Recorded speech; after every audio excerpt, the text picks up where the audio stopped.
มีเรื่องกับป้าไปแม่กับพ่อเพิ่นอยู่นำกันยังก็อยู่นำกันอยู่บ่แม่ป้ากันแล้วปะกันแล้วโดยอ๋อมีลูก4คนปะกันแดงกูแล้วรวยติดทลายแล้วพอเข้ายำเข้ามาแล้วก็มอกป้อนแม่เพิ่นบ่ได้วนไว้แต่มาคือคู่มือนี่กับเพิ่นมายามที่เดือน5เพิ่นก็บ่โชว์แล้วรวยพ่อกับแม่เพิ่นแยกทางกันเลยเนาะโดยจนผัวเพิ่นเอาเมียแล้วร พ่อ วย ก็เอาเมียใหม่แล้ว โดยเอาถ้าว่าพ่อแม่เจ้าเห็นคลิปนี้อยากฝากบอกหยังแน่ล่ะคิดฮอดอยู่บ่เจ้าคิดฮอดแต่พ่อเนาะ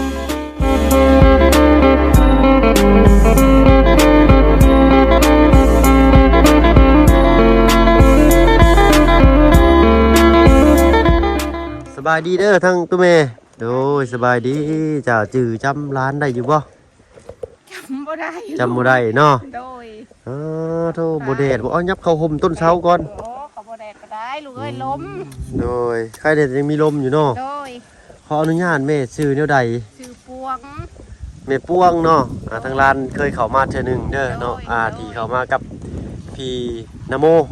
เนาะที่มาแจกของรอบก่อนกับบาวบุญสารวัตรเพิ่นพี่เนยเนาะเป็นได้ชุดสำนีบ่โดยเฮือนชาญนี่นะโดยชุดเท่านี้แหละลูกเป็นเหตุใดจำได้ก็อยู่ลูกเอ้ยสำได้ก็สำนั่นเนาะโดยพอได้อยู่ลูกเลเอ้ยมื้อนี้มีไผแน่เข้ามาแม่เบาแก้วข้ามาเมื่อเช้านี่เดี๋ยวมีไผอีกแต่ว่าบ่หามเบาเพียงบ่หามมาอันนี้บ่หามกูลืมล่ะบ่าวจันบ่เด้อเนาะทางลุงจันเพิ่นเข้ามามอบรถประจำตำแหน่งให้ทั้ง2คันเลยโดยของบาลีของบาลีโดยโอ้ขอโทษขออภัยพี่หน่อยเนาะโดยทางบาลีเพิ่นเห็นชุมแมนหิวจะคุโดยเพิ่นก็เลยยังน่ะล่มบ่โอ้ยทางอาจารย์ลาวเพิ่นพี่หน่อยเนาะสบายดีเด้อพี่น้องเด้อสบายดีเจ้าเด้อเอ้ากับทักทายสบายดีเด้อพี่น้องเด้อเนาะคักบ่อาจารย์เด้อสบายดีเจ้าโอ้ยเนาะช่วยแล้วก่อนบ่ได้จักหนดจักหยังเด้อเอ้ากระสั่นเดี๋ยวสิไปช่วยเพิ่นก่อนเนาะอันนี้ลูกบ่แม่หรือหลานลูกของแม่2คนกับคุณน่ะอ๋อโดยหลานละ4คนหลาน4เลยเนาะเอามื้อนี้ทั้งหลานมึงยังมาฝากมีแต่นมและก็ซอยเด้อโดยบ่เป็นหยังแม่เนาะเอาเนาะถ้าบ่พึ่งก็มีบ่หลายเนาะพอได้ยิบยื่นเบื้องต้นเล็กๆน้อยๆเนาะมีแต่ผู้แล้วทางบ้านก็มีสิได้ซอยเหือซอยแห้งผู้แล้วสนะเด้อ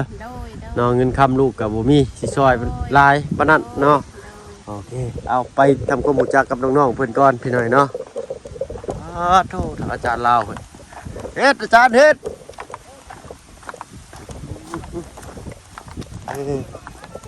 มาบึ้นหน่อยเนาะเอาอยากล้มเนี่ยพี่หน่อยเนาะเมื่อยแล้วป่ะใส่คือเมื่อยไหมเดี๋ยวนี้ผู้ชายไหมมาสวดหรือไม่อ๋อโทษเห็ดต้องเห็ดนะพ่นมาพี่มาสบายดีปลาลุงเพิ่นก่อนเนาะสบายดีเด้อปลาลุงมาทุกผู้ทุกคนว่าชื่ออะไรน้อยโอ้นี่ชื่อน้อยล่าเด้น้องกูผู้นั้นได้เปล่าฮะเลื้อยโอ้เนาะเอาตั้งกระจานตั้ง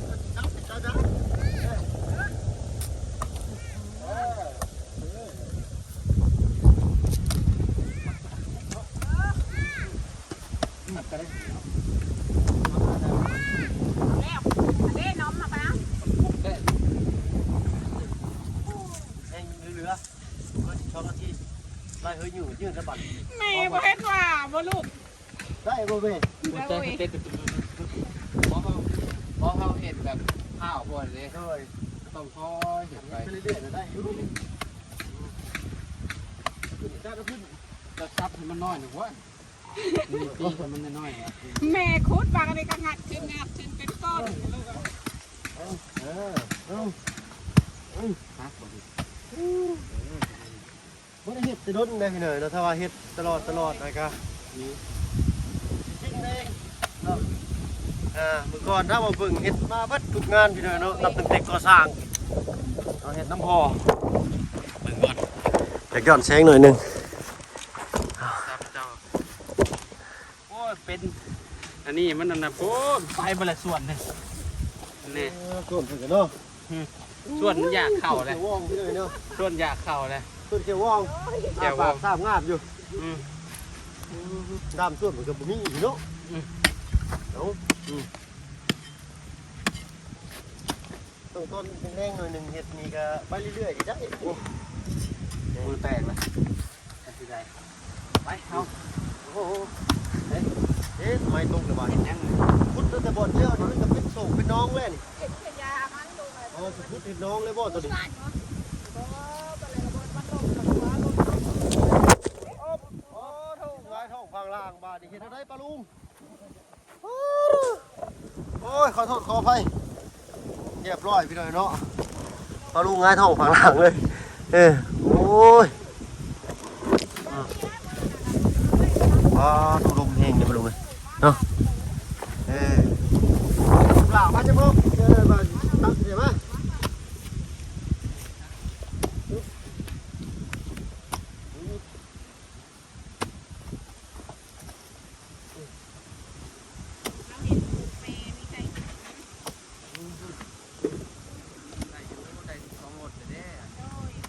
ดำกันเอาแบบปล่อยได้เห็ดปันไดครับเอาเห็ดตลอดมันก็คงเมื่อยปันไดเนาะจะได้ป่ะเพิ่งเป็นได้ป่ะเมื่อยป่ะ ได้อยู่ ได้อยู่เนาะ โอ้ยครับ เพราะเขาต้องอยู่บ่อนมันห่มเนาะ แน่น นี่มันแดดมันยังกล้าอยู่ อันนี้ก็แดดอ่อนแล้วทุกคนเนาะ ตะเวนมันลงนี่พอดีห่มเลยพี่น้องต้นบางเนาะต้นอะโดลาย ข้างหน้ามันจะแข็งเนี่ยนี่ รักใส่อันเลื้อยกี่โยก เหื่อย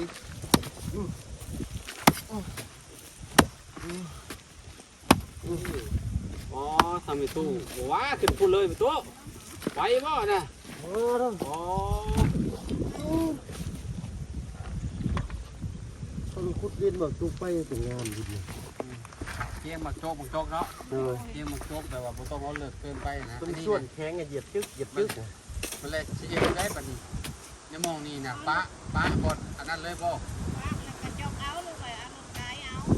อ๋อรถกายเอา เวลาไถนาเลยกายเอาแบบนี้ โดย กินในลงมานี้ท่านก็ได้ โอ้ถ้าเจ้าเอารถไถลงมานี่เรียบร้อยเลย เพื่อความ เวลาไถนานี่ขึ้นบ่ได้เลย โอ้พี่เลยเนาะงาบงาบ ไม่เป็นไรเพื่อนนะ โอ้ยยาดอกแม่ผมเป็นยังดอก มียังดอกนะ ผมมียังนะ ปลารถมาเห็นหนูจ้ะจะนูในรถมาเพิ่งแล้วน่ะ คุ้มเข่าแล้วบอกไรผมกินเด้ปลาหันผมเป็นยังดอกผมเป็นยังลูกละยาน้องบ่ได้ดอกยืนกระตารถ ดูกระตา หอน เอาเนี่ยลูกมาดำมา ใช่ขึ้นง่ายอยู่บ่อาจารย์ โอ้สบาย บายอยู่เนาะ เอาจะสิลองบ่ สิรอหมูกันครับกระโปงนี่กระตัดเนี่ย อย่าดอก วันนึงได้เลย ใส่อีกใส่เต็มรถ เก่งใจขอแดกแล่นไปแล้ว อ๋อโทรศัพท์ฮ้อนเลยเฮ็ดรถนี่ไวเด้อ เอาไปลูกน้องมาเนี่ยเอาไปซะหน่อย แดดครับ ไปลูกละปีกเอาลูก โอ้ หน่อยปีกก็ได้ คือบ่นี่เต็มลำเลยใส่มา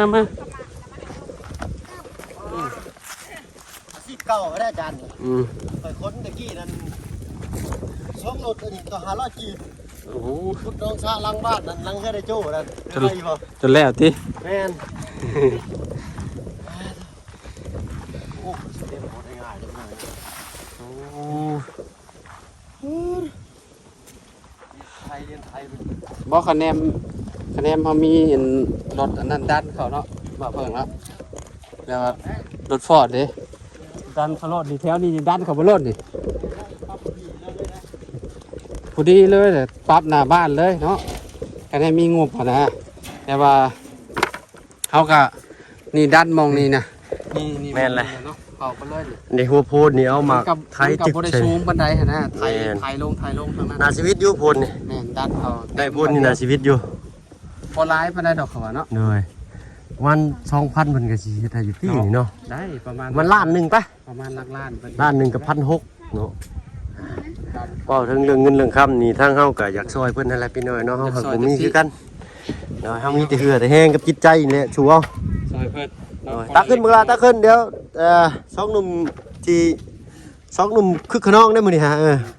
โอ้บ่น้อยสองแป้วเนาะสองควันใช่ล่ะเบิ่งเด้อสองจอมบัดเอิ้น คนมีบุญได้สองจอ แม่นบ่ตุ แม่น ผู้เฒ่าบ้านเฮาเพิ่นว่าอัน วันคน สิได้สองเมีย แต่ว่าคนตะกี้น่ะน่าสิเป็นแบบอีหยังล่ะ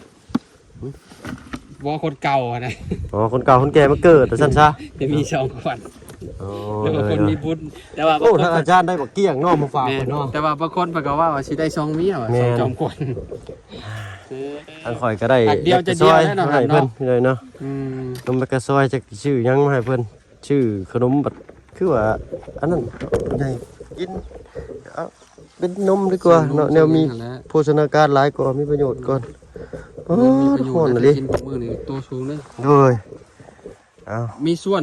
อันนั้นคักอยู่ส่วนดีๆน่ะ ส่วนแข็งๆเนาะอย่าเรียนมาก เขา นะ ขุดให้มันได้หลายๆแล้วเขา เลย เหยียบเลียนมากเอาหั่นน่ะเอาแบบนี้นะมันก็คือแบบต้องตากเสคุแล้วก็เอา เลย มาต่ออีกรอบหนึงก็เมื่อยไปอีกหั่นน่ะ แม่นเลยโอ้น้องเฮยเพิ่นเป็นผู้ใหญ่กว่าหมู่เนาะในครอบครัวเพิ่นก็ต้องเฮ็ดหลายกว่าหมู่แต่น้องๆเพิ่นก็ซอยกันได้ เอามาพี่ แต่บ่ได้บ่เราเบิ่งอึบ โอ้ โอ้เก่งเด้อเนาะ โหได้โค้งได้ลูกเอ้ย อ้าวเลี้ยวซ้ายกลาเลี้ยวซ้ายทางบาลีเพิ่นแนมเห็นเนาะเพิ่นเลยอัน นอนบ่เห็นมันแดดแล้วก็เข้าเนาะใช่ป่ะเพิ่น นี่นักหมู่เนาะ นี่หับพลาด้วย ใหญ่หมู่อันนี้ร้านเนาะแม่เนาะอ๋อลูกแท้ๆเลยเนาะอ๋อผู้อยู่ล้อนี้ สุดท้ายได้ฮะโยล้อ อ๋อ1 2 3แล้วพ่อแม่เพิ่นไปไสแม่ แม่เพื่อนหันไปหารับจ้าง อ๋อเพิ่นยังอยู่ในบ้านนี่เนาะ ไปหารับจ้าง ไปหารับจ้างอยู่ไสน่ะ ไทย อ๋อไปเฮ็ดเวียกเฮ็ดงานอยู่ไทยว่าซั่นซะเอ้ย แม่ไปกับว่าว้าวดอกลูกเอ้ยแม่เอาเลี้ยงลูกไปชื่อได้เลี้ยงลูกเพื่อนค่ะ โด ได้ ย กิน นะ น้ำเม็ดเท่าได้กินที่น้ำเท่าเม็ดเท่าได้ลูก โดย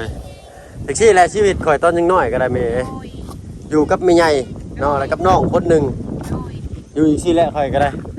ไปหาขุดดินเด้ออาจารย์ขุดดินนั่นรับจ้างลุงนี่แหละลุงเราจ้างลงพุ่งงอกบ่สินะเพิ่นเป็นคนกาฬสินธุ์เพิ่นมาได้เมียอยู่บ้านเฮาเนาะได้ป้าก็เลยไปอยู่น้ำเพิ่นแบบว่าไปลิ้นเนาะบ้านเดียวกันใกล้ๆกันหั่นน่ะ ได้ก็ได้น้ำเอื้อยบักตัวนี้แหละ ว่าไรบ่สิเอารถไปจอดนี่บ่อันน่ะแม่นอะลีมาทางเบาไร่ทางอาจารย์ลาวนี่ได้เนาะมึง เอาใส่อันเฮ้ย ต้องเหื่อย ได้แต่ได้ตัว สิยุ่งอีกจะบาด เอ๊ะมาขอจัดการให้ก็ได้อาจารย์มา ข่อยสิไปเลยได้ข่อยฮ้อนแดดเลย อ๋ นะ อต้องถึงมืออาจารย์เดี๋ยวขอจัดให้ ข่อยไปพักผ่อนก่อนจะบาด วางได้เน้นทางได้อาจารย์ล้มตุยเด้อ บ่ล้มบ่รอดโทรศัพท์เจ้าได้หลายนาทีเติบแล้วแต่ว่าบ่ฮู้ว่ามันสิอยู่ฮอดใช้นี่มันฮ้อนแฮง อาจารย์ ไอโฟนมันเด้งมันออกแล้วได้ ฮ้อนเลยตัดเลยอาจารย์เลย บอกว่าโอ้โทรศัพท์ฮ้อนก่อนมันนี่พี่น้องเอ้ย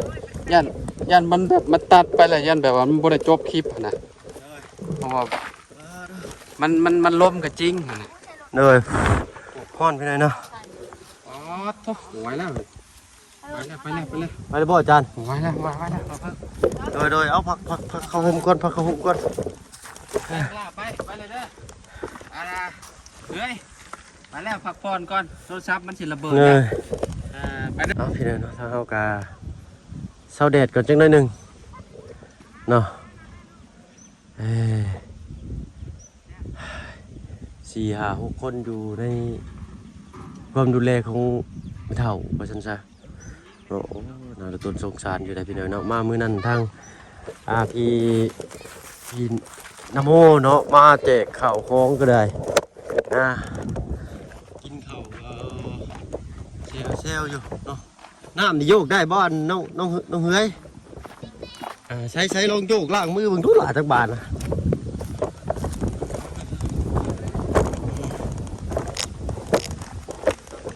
เฮ้ยยืมไอ้บ่พวกน้ำมดบ่จักกำลังมาบ่ละจักปี้ล่ะเจ้าโอ้เย็นมีแห้งเลยเนาะฮะโอ้อายุเลยลูกหลานไม่ได้เข้าโรงเรียนบ่โอเคน้ำบาดาลใส่ตัดโทรศัพท์ก็ได้มันพุ่งสูงเกินไปดิบ่ได้ได้ใส่มารวมเบิ่งกันดูหาอันให้ไปลูกเพิ่นเบิ่งแน่มันมีกันจักคนมาเบิ่งดูว่ามีชื่อเท่าใดแน่เนาะโอ้ยลมบาดนี่เสียงลมเข้าโทรศัพท์เซลเอามานั่งปลานั่งเนาะทางบ่าวมียังมาฝากมีแต่นมเนาะทางอาจารย์เพิ่นก็ได้ปลาเกี้ยงเนาะ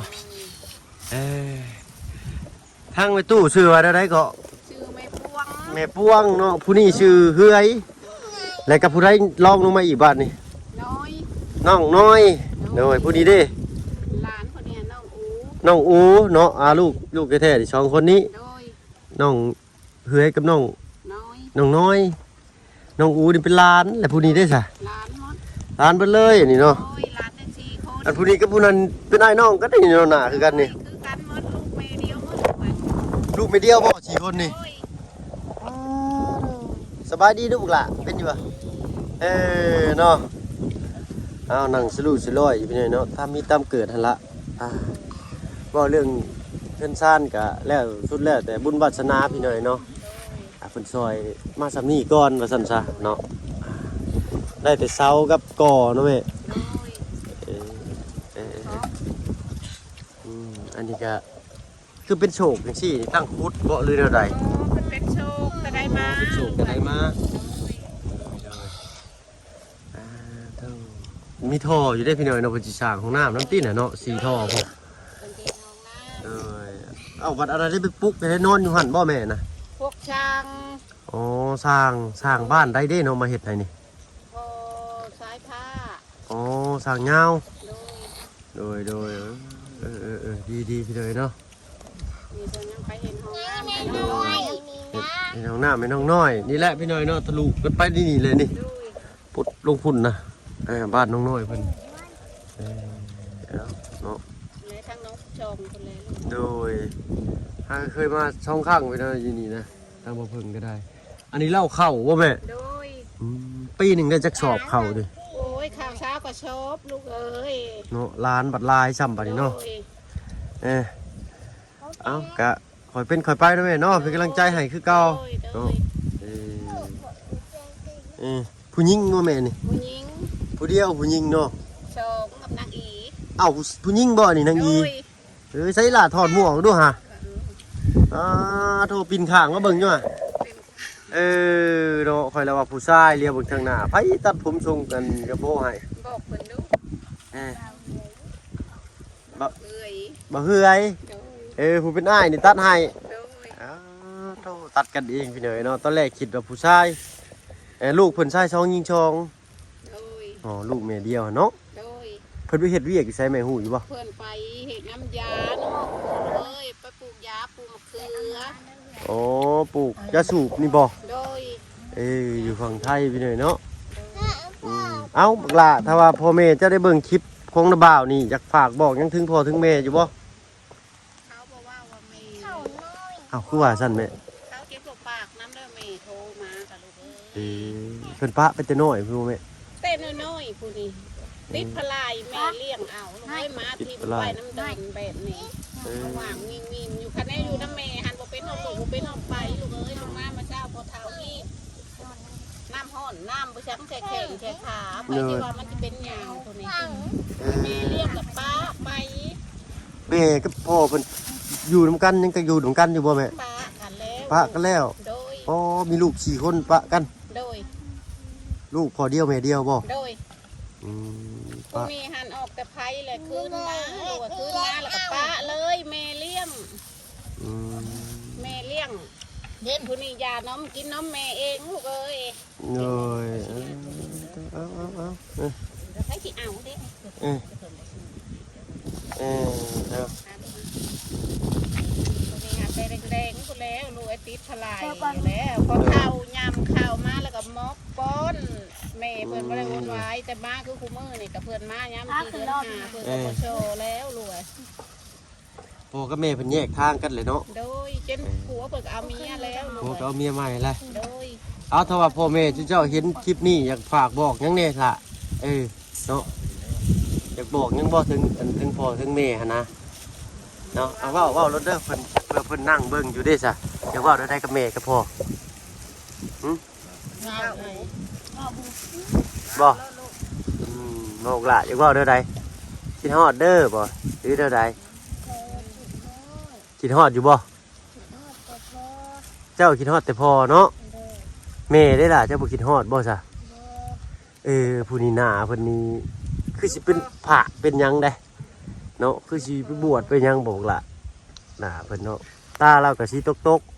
หักใบหน้ายิ้มตลอดเนาะล่ะหันดิฮะ